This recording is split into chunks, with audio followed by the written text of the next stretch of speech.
एक विधवा महिला अपने पिता के साथ दिल्ली जा रही थी, लेकिन रास्ते में उस पिता के पास फ़ोन आता है और उस फ़ोन के चलते पिता को अर्जेंट में वापस जाना पड़ता है, क्योंकि उस महिला के माँ की तबीयत ज़्यादा ख़राब थी। वहीं पर एक अनजान लड़का जिसका नाम आनंद होता है, वो पूरी जिम्मेदारी लेता है कि अंकल जी, मैं आपकी बेटी को सही सलामत दिल्ली पहुँचा दूँगा। आखिर वो व्यक्ति पहुंचा पाता है या नहीं पहुंचाता है, या उस लड़की के साथ कुछ हो जाता है, ये सब कुछ इस कहानी में जानेंगे। दोस्तों, आज की कहानी आपको एहसास कराएगी कि कभी कभी ना इंसान के जीवन में चमत्कार भी हो जाया करते हैं। नमस्कार, मैं महक चौधरी। आज की कहानी उत्तर प्रदेश के बलिया से है।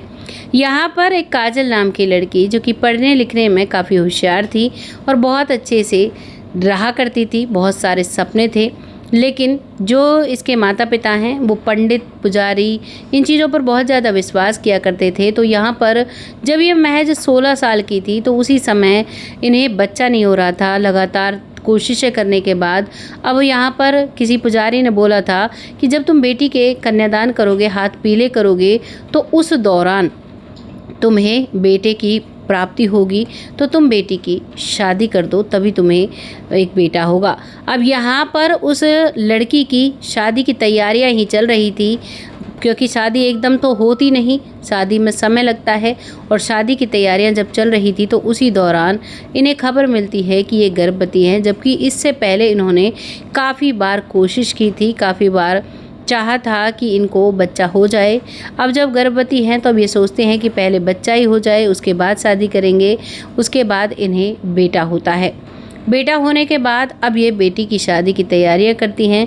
बेटा महज 1-1.5 साल का ही था, तब ये अपनी बेटी की शादी कर देती हैं। और बेटी की शादी ऐसे परिवार में होती है जहाँ पर जो लड़का है वो तो लड़की से बहुत प्यार किया करता और इनसे ऊंचे ख़ानदान का था, यानी कि उनसे ज़्यादा पैसे कमाया करता। जो लड़की के माता पिता हैं वो मेहनत मजदूरी किया करते और ज़्यादा खेत भी इन पर नहीं थे। अब इसकी शादी के बाद ये ससुराल में रहती है। पति भी बहुत प्यार करता है, लेकिन दोस्तों, किस्मत की मार ऐसी होती है कि ये जो लड़की है, ये शादी के महज 6-7 महीने बाद ही विधवा हो जाती है। जैसे ये विधवा होती है, पति जब कंपनी से वापस लौटा था तो तभी एक्सीडेंट हुआ और ये इस दुनिया से चला जाता है। लेकिन माँ अब सारी बुराइयाँ इस बहू में निकालने लगती है। कहती है कि मेरे बेटे को खा गई, कुलता है, कुलक्षणी है। बहुत सारे गंदे शब्द जो पहले समय में बोला करते थे, वो शब्द बोले जाने लगे। हर वक्त इस लड़की को ताने देने लगे। इस चीज़ से लड़की बहुत परेशान होती है, लेकिन फिर भी अपने माता पिता के बारे में सोचती है और सारी चीज़ों को सहन कर जाती है और उसी ससुराल में बनी रहती है। लेकिन माता पिता का इससे पेट नहीं भरता है और एक दिन इसे घर से बाहर निकाल कर खड़े कर देते हैं। जब इसे कोई जगह नहीं मिलती तो ये अपने माता पिता को फ़ोन करवाती है और उसके बाद ये अपने मायके जाती है। मायके में माता पिता इस सारी बातों को सुनने के बाद कहते हैं कि बेटा, भले ही तू बेटी है, लेकिन है तो हमारे बेटा बराबर। हमारे तो आगे पीछे तू ही थी, तेरा भाई ने तो अब जन्म लिया है, तो तुम्हें हमें बताना चाहिए था तुम किस किस परेशानी से जूझ रही हो। चलो कोई नहीं, देर आए दुरुस्त आए, अब तुम यहाँ पर रहो। लड़की 1-2 महीने रहती है, लेकिन फिर उसे एहसास होता है कि मैं अपने माता पिता पर बोझ नहीं बनूंगी, और इसी मनसा से वो पढ़ने लगती है। और अब काजल जब अपने माता पिता के पास रहती है तो उसे नौकरी करनी थी और वो नौकरी के लिए चारों तरफ बातें करने लगती है।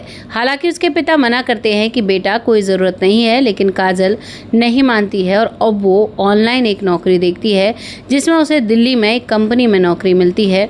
हालांकि वो इतनी ज़्यादा पढ़ी लिखी नहीं थी, लेकिन उस हिसाब से उसे नौकरी सही मिल रही थी, जैसे कि उसके माता पिता मजदूरी किया करते थे। अब वो अपने पिता से कहती है कि पापा मुझे दिल्ली छोड़ दो, क्योंकि जिसका तलाक हो जाता है या जिसको छोड़ देते हैं या फिर कोई विधवा हो जाती है तो उसकी ज़िंदगी बद से बदतर हो जाती है, खासकर गाँव में। शहरों में इन चीज़ों को ज़्यादा इम्पोर्टेंस नहीं देते हैं, बार बार इन चीज़ों को नहीं दोहराते हैं, लेकिन गाँव में अक्सर इन्हीं चीज़ों पर बात होती रहती है। पिता भी सोचता है कि बेटी सही कह रही है, क्यों ना इसको वहीं पर छोड़ दिया जाए। और अब पिता अपनी बेटी को लेकर सीधा चल देता है बिहार से, ये उत्तर प्रदेश के बलिया से दिल्ली के लिए। जब ये ट्रेन में बैठा हुआ था तो वहाँ पर कुछ सफ़र तय करता है, वो भी खड़े खड़े तय करता है, क्योंकि ना तो ये टिकट ले पाए थे ना ही इन्हें कोई सीट मिली थी।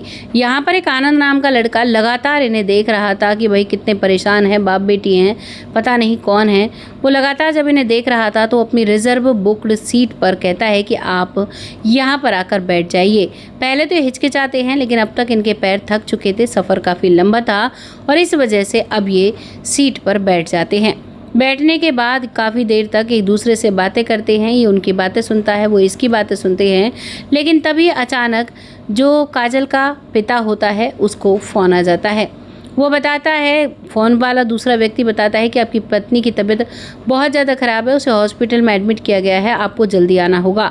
इस बात को सुनते ही पिता व्याकुल हो जाता है और बेटी इस बात को देखते ही कहती है कि पापा आप जाइए, मैं खुद से अकेली चली जाऊंगी और मैं खुद से इस कंपनी को ढूंढ लूँगी और इसे ढूंढने के बाद मैं खुद से अपने लिए किराए का कमरा देख लूँगी। इन सारी बातों को वो लड़का सुन रहा था।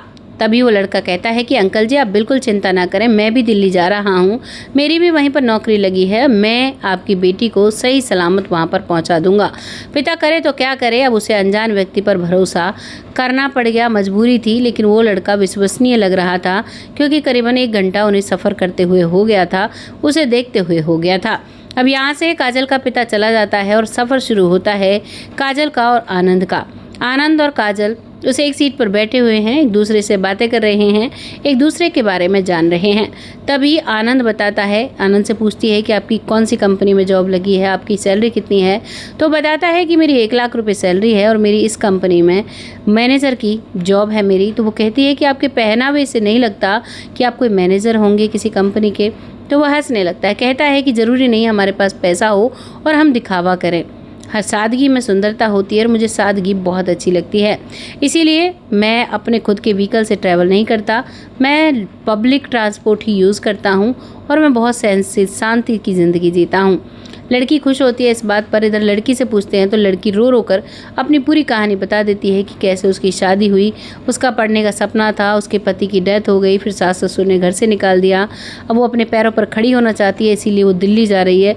ये सारी बातें सुनकर लड़के को भी बहुत बुरा लगता है। अब लड़का कहता है कि कोई बात नहीं। पूरे रास्ते वो ऐसी बातें करते जाते हैं। रात होती है तो रात को एक ही सीट पर वो शेयर करते हैं और वहीं पर जैसे तैसे कभी एक जना कमर टिकाता तो कभी एक जना कमर टिका लेता और ऐसे ही पूरी रात निकल जाती है। पूरी रात एक दूसरे के बारे में बहुत कुछ सोचते हैं, बहुत कुछ जानते हैं और अब सुबह हो जाती है और दिल्ली भी आ जाती है। उतरने के बाद लड़का उसे उसके बताए हुए एड्रेस पर लेकर जाता है जो कि उसकी कंपनी से थोड़ी ही दूरी पर था।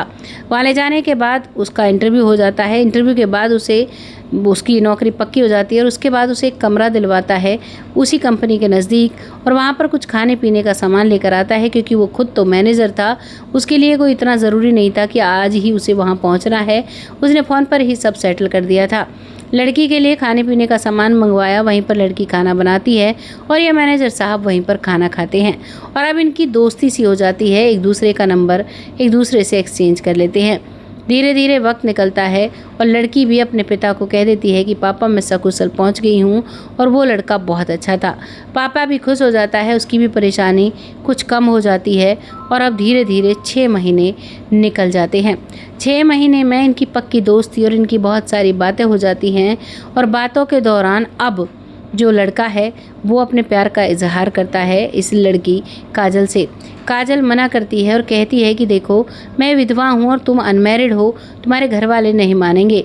लेकिन जब भी वो बार बार बातें होती हैं तो बातें होने के बाद वो लड़का अपनी माँ से बात करता है। जैसे ही माँ को ये बात पता चलती है कि वो लड़की विधवा है तो माँ मना कर देती है, कहती है कि तुम हमारे इकलौते बेटे हो और हम किसी विधवा लड़की से तुम्हारी शादी नहीं करवा सकते। लेकिन लड़का साफ कह देता है कि अगर मैं शादी करूँगा तो उसी से करूँगा, नहीं तो आजीवन शादी नहीं करूँगा, मैं ऐसे ही रहना पसंद करूँगा, मुझे वो लड़की बहुत पसंद है। इस बात को सुनने के बाद वो कहता है कि देखो एक बार उसे देख तो लो, उसके बाद डिसीजन ले लेना। उसके बाद लड़के के माता पिता आते हैं और जैसे ही लड़की काजल को उसके कमरे पर देखते हैं तो वो सच में ही उसकी सुंदरता के फैन हो जाते हैं और उसे अपने बेटे के लिए चुन लेते हैं, क्योंकि उन्हें लग ही नहीं रहा था कि इसकी शादी हुई है। क्योंकि दोस्तों सिर्फ 6 महीने हुए थे उसकी शादी को और 6 महीने के बाद उसके पति का देहांत हो गया था। अब इस बात को लड़की के माता पिता को बताया जाता है तो वो भी इस बात को मान जाते हैं और अब धूमधाम से इन दोनों की दिल्ली जैसे शहर में ही शादी की जाती है। और शादी में सारा खर्चा लड़के ने अपनी तरफ से किया था, लड़की का कोई खर्चा नहीं होता है। लड़की ने शादी के बाद जॉब छोड़ दी है, अपने सास ससुर की सेवा करती है। माता पिता काफ़ी खुश हैं और शादी के बाद लड़की का जो भाई है, जो भी बहुत छोटा था, उसे भी पढ़ाने के लिए वो दिल्ली बुलवा लेती है और अपने माता पिता को भी दिल्ली अपने उस कमरे में रखवाती है जिसमें वो रहा करती और उसी कंपनी में अपने पिता की भी जॉब लगवा देती है। दोस्तों, ये थी कहानी एक लड़की के संघर्ष की। आपको ये कहानी कैसी लगी है अपनी राय कमेंट बॉक्स में लिखिएगा। लेकिन अंत में प्यारा सा कमेंट ये भी लिखिएगा कि ये लड़की का जो भाग्य था वो कैसा था। शुरुआती दौर पर अगर देखते हैं तो भाग्य खराब था, लेकिन बाद में अगर देखते हैं तो भाग्य बहुत अच्छा था। इसीलिए कभी भी आपको सिर्फ और सिर्फ भाग्य पर निर्भर नहीं होना चाहिए, आपको अपने कर्म करते रहने चाहिए। यहाँ पर वो लड़की शायद अपनी पढ़ाई के लिए मेहनत नहीं करती, दिल्ली नहीं आती, तो शायद उसके जीवन में आनंद नहीं आता और दिन रात गिड़गिड़ाकर सास ससुर के पैरों में पड़ी रहती, चाहे वो मारते पीटते तो भी इसकी लाइफ में कुछ भी अलग नहीं आता। या फिर माता पिता के पास रह लेती, उनके ऊपर बोझ बनी रहती, तो भी इनकी लाइफ में कोई भी चेंज नहीं आता। कहते हैं कर्म सब पर भारी होता है, इसीलिए इंसान को हमेशा कर्म करते रहना चाहिए। इच्छा फल की कभी नहीं करनी चाहिए, वो तो भगवान खुद ब खुद दे देते हैं। मेरी बात से जितने भी सहमत वो कमेंट प्यारा सा लिखें और साथ साथ इस वीडियो को शेयर भी करें। तब तक के लिए आप सब खुश रहें, आबाद रहें। जय हिंद, जय भारत।